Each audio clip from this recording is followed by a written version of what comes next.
the use of the money at subrecipients. Great, thank you, sir. And Mr. Miller, will the department proactively review the state subrecipient monitoring plans, and will they audit any of the states to determine whether or not those plans are accurate or flawed?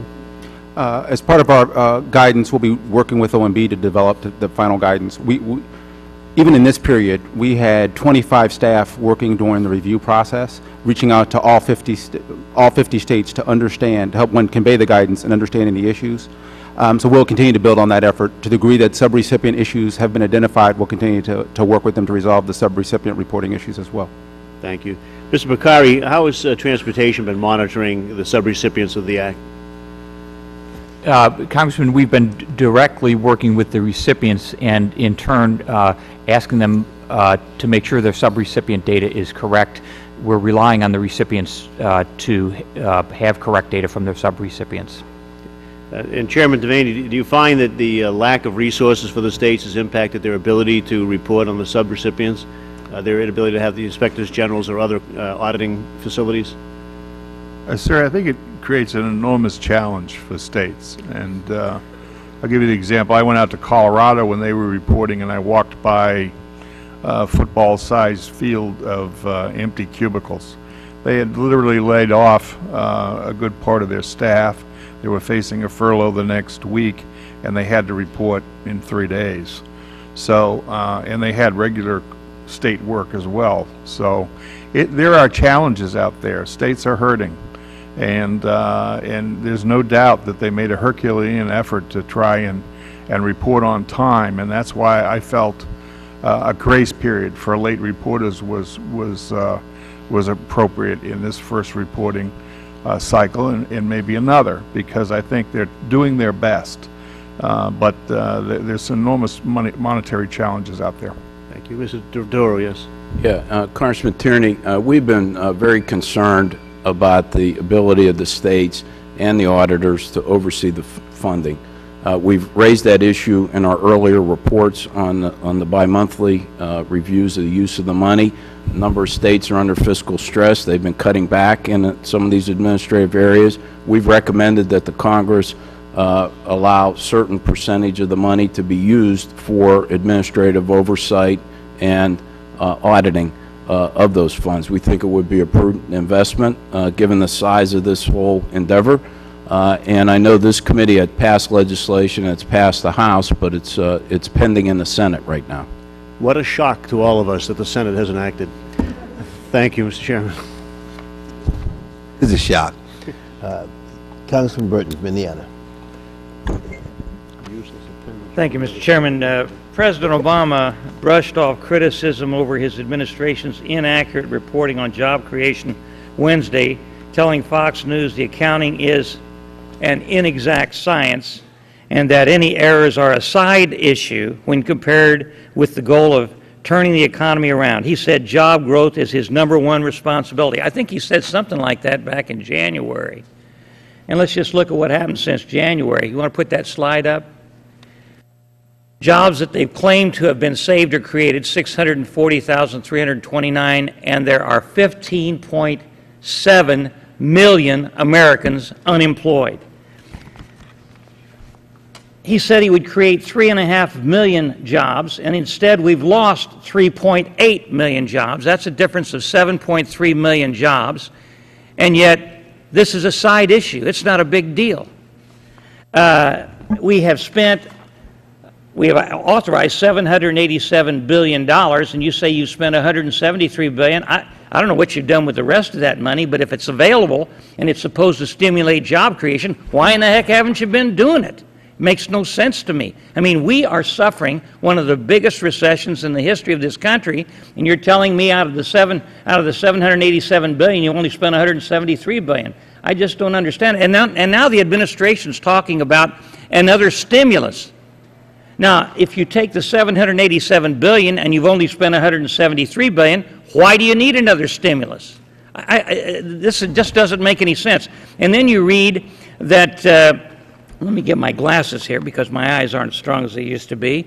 Now you have Peter Orszag at the White House saying that the federal government made $98 billion in improper payments. including fraud, abuse, and everything else, and they can't document where that money went.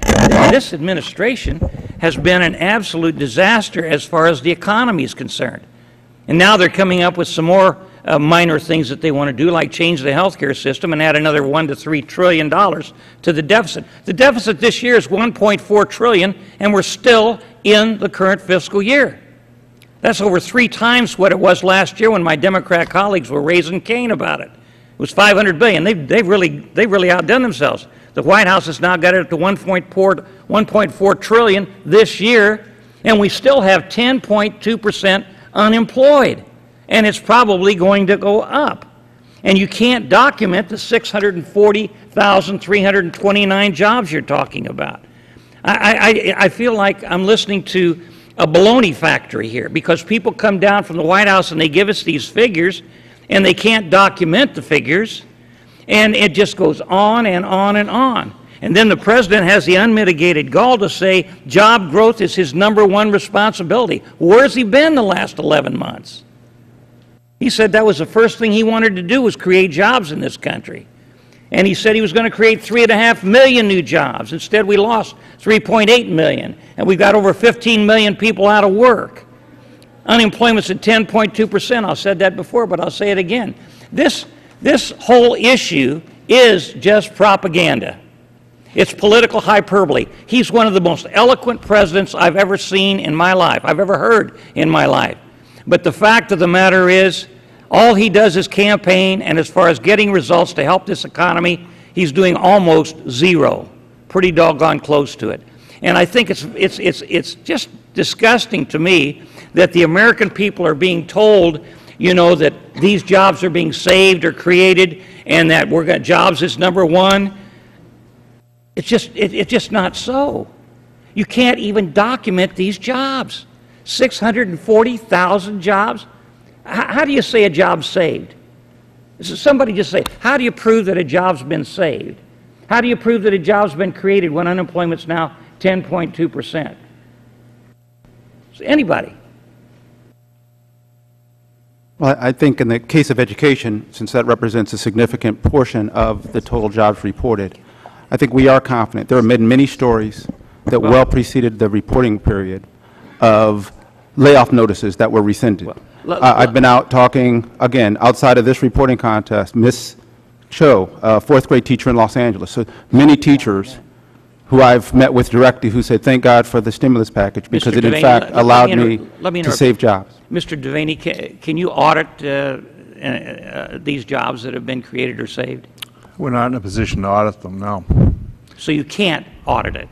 The jobs that we're reporting came directly from the recipients of the recovery monies, because that's what the Act said had to happen. But as far as auditing them, be able to document them, it's not really possible. Well, it is the responsibility of the agencies to ensure that the accuracy of those recipient reports, and that's what's happening. It's going to take time to get that accuracy. I know I'm finished, Mr. Chairman, but Mr. Issa asked you that question, and you said, you know, there's no way to really prove all these jobs being saved or created. I can understand the gentleman's frustration. 8 years of failed economic policy. I can understand your frustration. You can't take that yield forever, Mr. Chairman. I yield to the. Who's next? Who's next? Congressman Van Hollen of Maryland. You have 5 minutes. Thank you, Mr. Chairman. People are entitled to their own opinions, but they're not entitled to their own facts. So I think it's important to put this in a little bit of context. When President Obama was sworn in back in January, this economy was in total free fall. It was in collapse. We were in a rate of GDP 6.5 negative growth. In that first quarter in January, we saw 700,000 Americans a month losing their job. This past quarter, GDP growth 3.5% plus, and while it's unacceptable that people are continuing to lose their jobs, it dropped from around 700,000 a month to under 200,000 a month. So let's keep this in context. The fact of the matter is that the economic recovery plan is working. Now, Mr. Dodaro, let me just ask you a couple questions with respect to the expenditures. As my colleagues have said, the recovery plan had $787 billion, but as of today, $173 billion has actually been expended. Is that correct? As of September 30th. As of September 30th. That is correct. Okay. And we picked that date because that was the reporting period for these first set of And reports. I know my colleagues, apparently from their testimony, would like to rush all $780 billion into the economic bloodstream immediately, but I think you would agree, would you not, that that would likely cause a lot of waste in the process? Well, that definitely was a concern in the early stages, and I might say, in terms of the CBO estimates of the stimulus bill before it was passed by the Congress, it was clear that the amount of money would be spent out over a several-year period. That was planned, was it not? Yes, that's Thank you. correct. And as you pointed out, of the 173 that's been spent so far, the part that is the subject of your review and the reporting represented just $47 billion of that. Is that correct? That's correct. Okay. Do you have an economics background?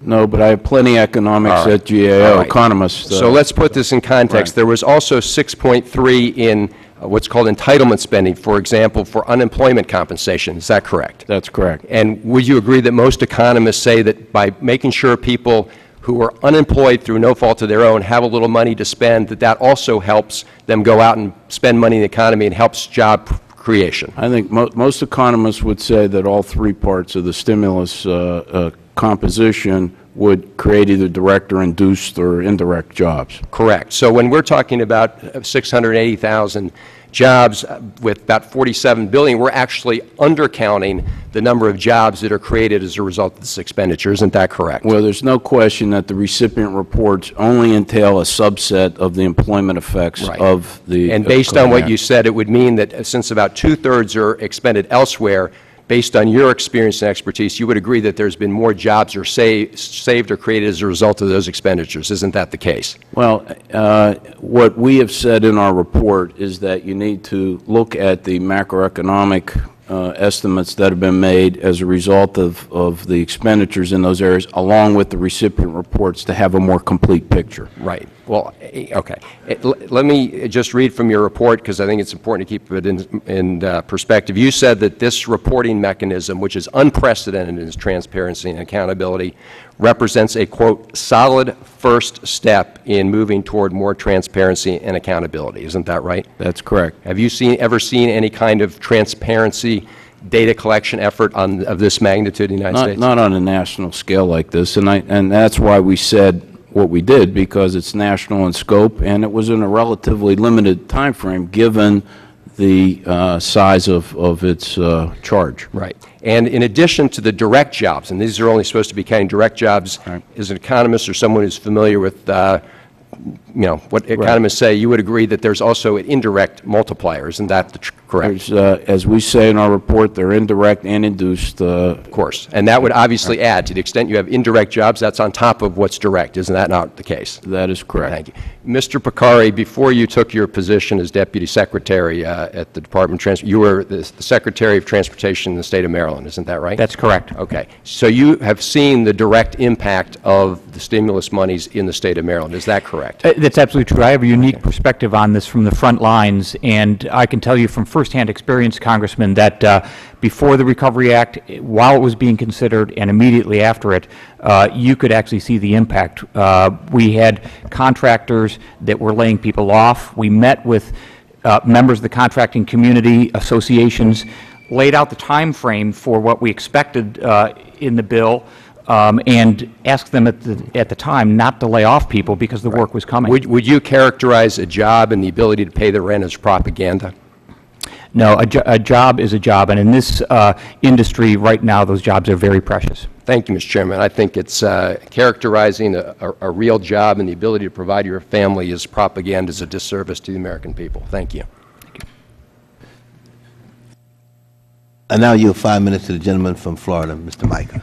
Well, thank you, and thank you for holding this hearing. As Deputy Secretary of Transportation, in our committee, we hold these follow-up hearings and oversight on transportation spending just about monthly, and we are trying to track the money. We are trying to get the money out. appears to be some serious problems with the whole reporting system.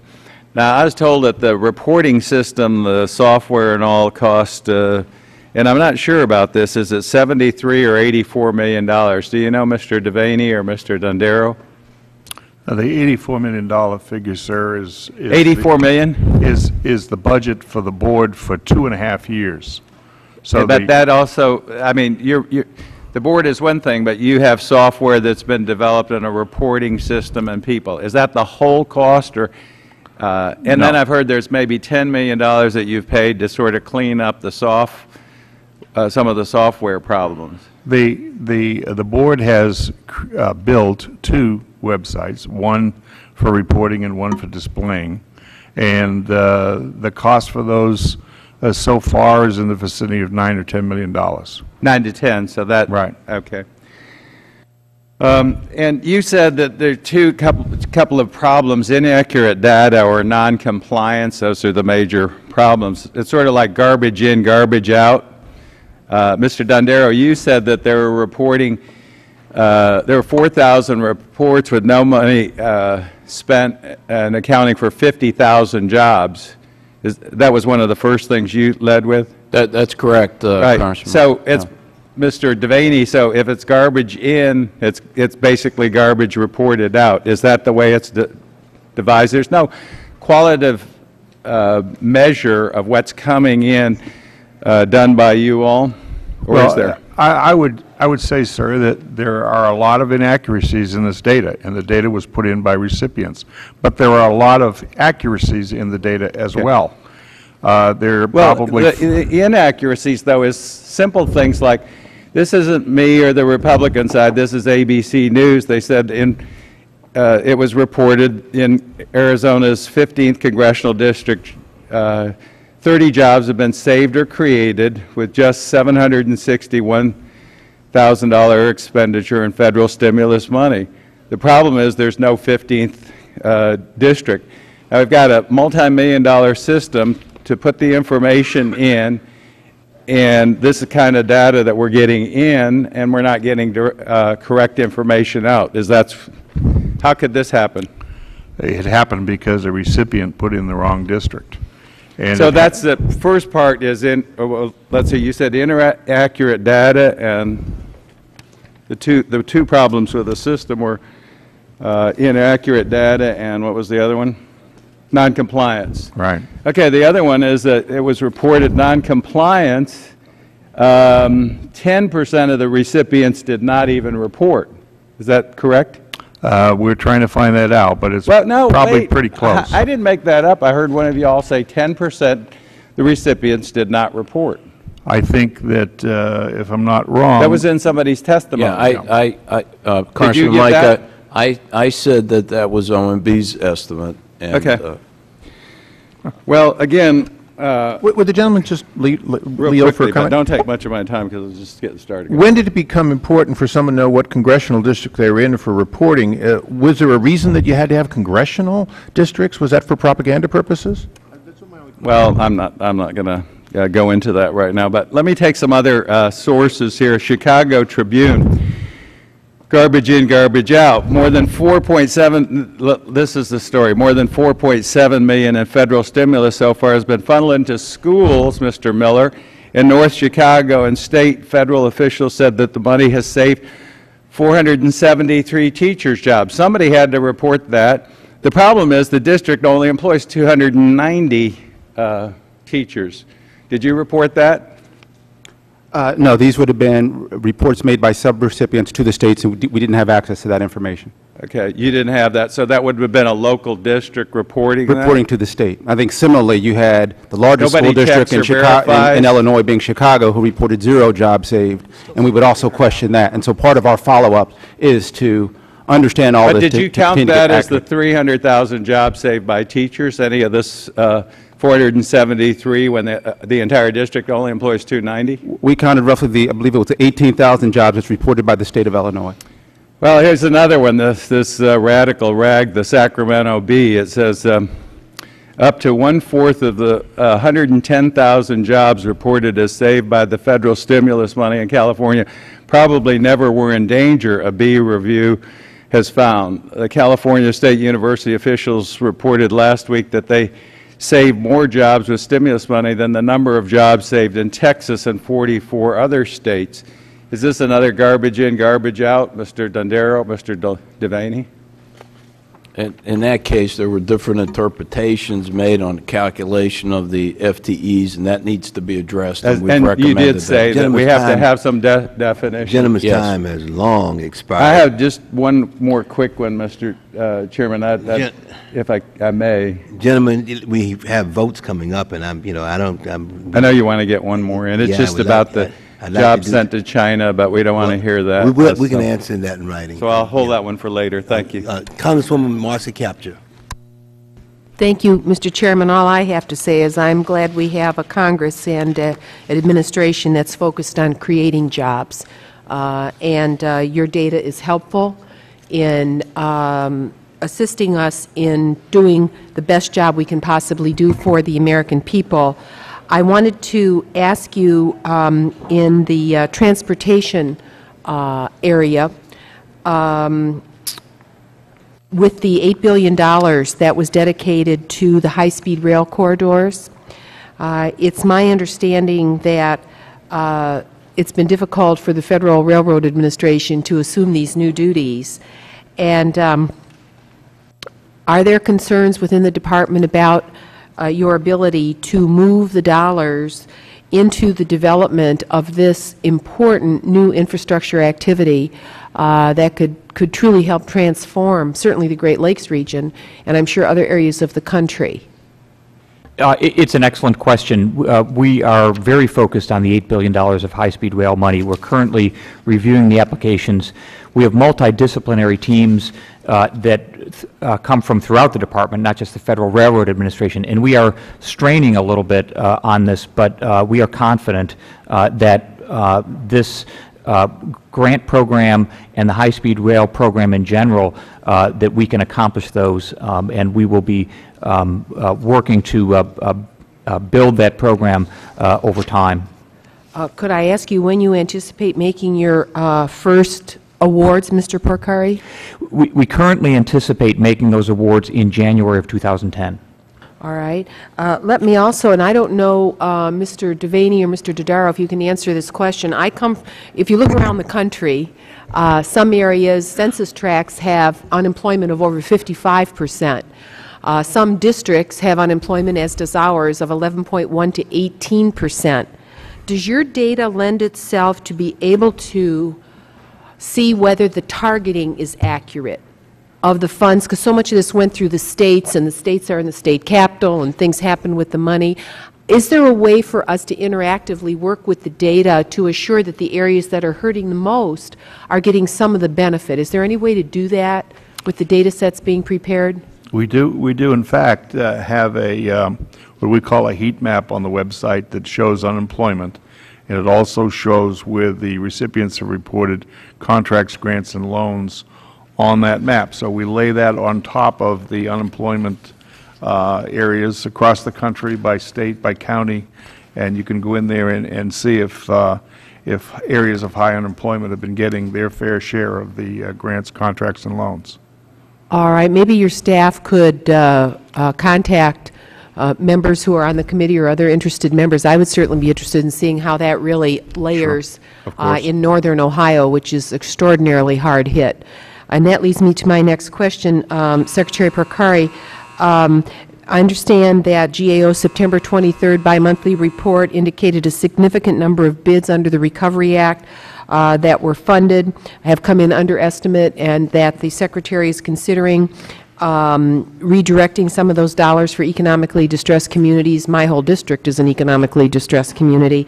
To your knowledge, have states redirected significant funding to these distressed communities yet in response to Secretary LaHood's letter? Yes, the short answer is yes. We have been working directly with states, asking them to redirect funds wherever possible to economically distressed areas. These EDAs make up about 33% of the population.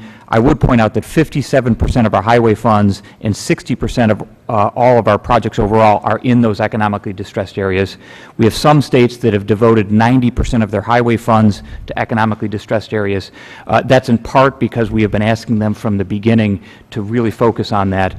And where the bids have come in lower than engineers' estimate, which is a number of states, we have asked them to redirect the funding wherever possible to economically distressed areas.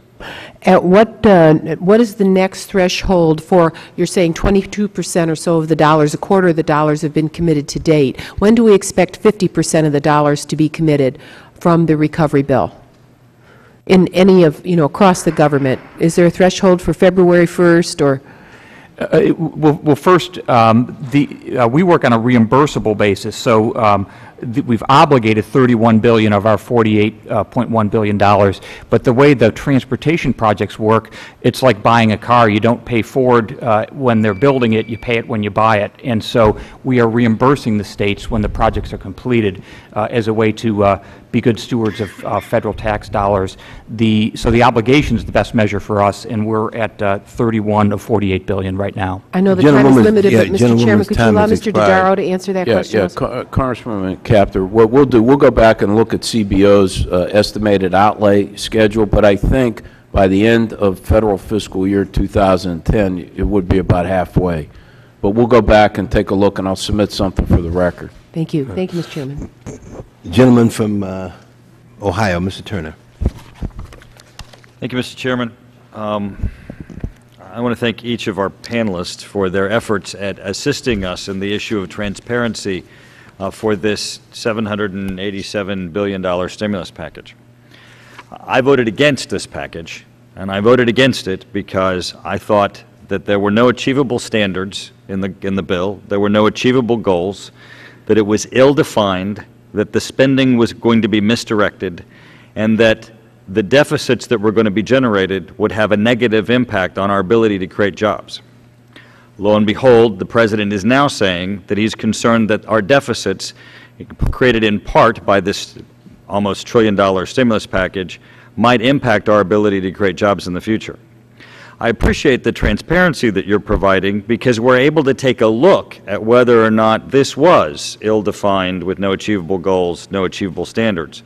We're actually able to look at how the money is spent and make a decision as to whether or not this should have been done, and hopefully be able to make a decision whether or not in the future we should do something like this, which I think would be very unfortunate if we continued to try to spend in this manner where there's no accountability on the spending, it's not directed and targeted toward job creation, and just generates additional deficits.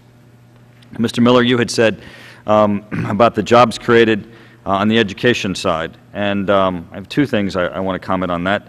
One, we were reminded by the other side of the aisle that we should deal with facts, so let's talk about some of those facts.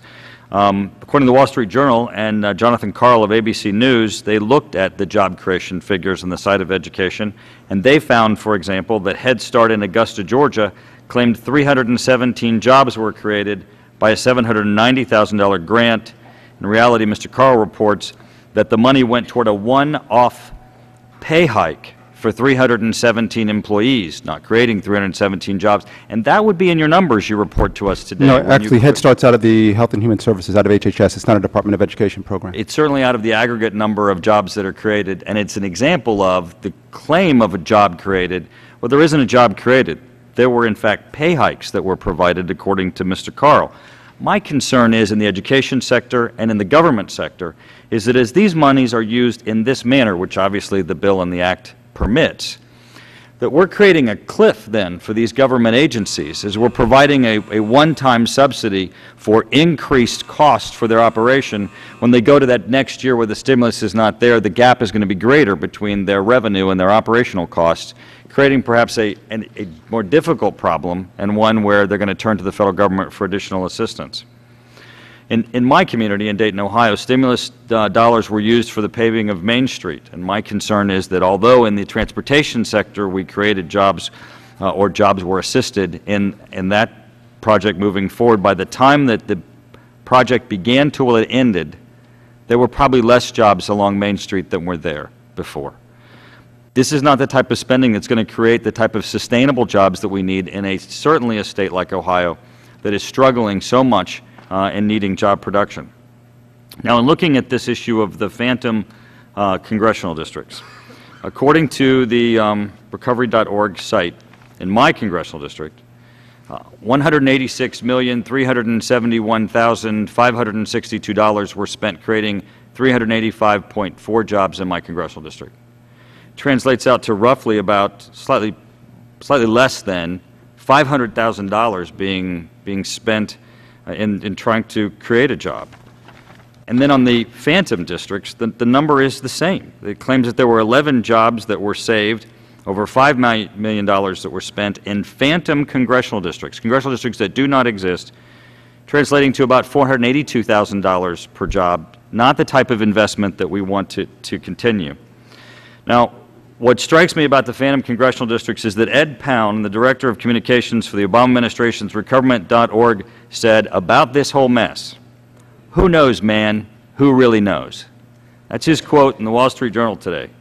Mr. Devaney, I want to know if you disagree with Mr. Pound. Well, I certainly wouldn't have said it that way, and I'll speak to him when I get back to the office. The fact is that the information may in fact be true about the jobs and the money spent, and the simple error has been the wrong congressional district.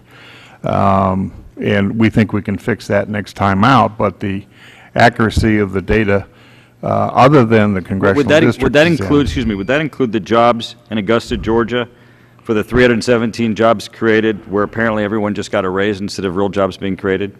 I don't know why the recipient reported it that way, and it may have been the state of Georgia that reported it. Because as you've said to us, and I appreciate your honesty, you're merely reporting what these people have told you. There really is no transparency. We don't really know how they spent this money, and apparently that accountability didn't occur in the beginning of the approval of them receiving this money either. I appreciate what you're doing, but it doesn't give us the type of information to ever believe that jobs have been created or saved. Having said that, sir, and I don't disagree with you, but at this point in time, the fact that we have transparency allows us to see these anomalies and to understand if they occurred or didn't. The old non-transparent way, which is the way the government has acted in the past, you never would have seen it. I agree with you, and I thank you for your efforts in that. Thank you, and the gentleman's time has expired. We have a vote on the floor, and that we will return at 12:30. We have 3 votes, and we will start again at 12:30. So recess until 12:30.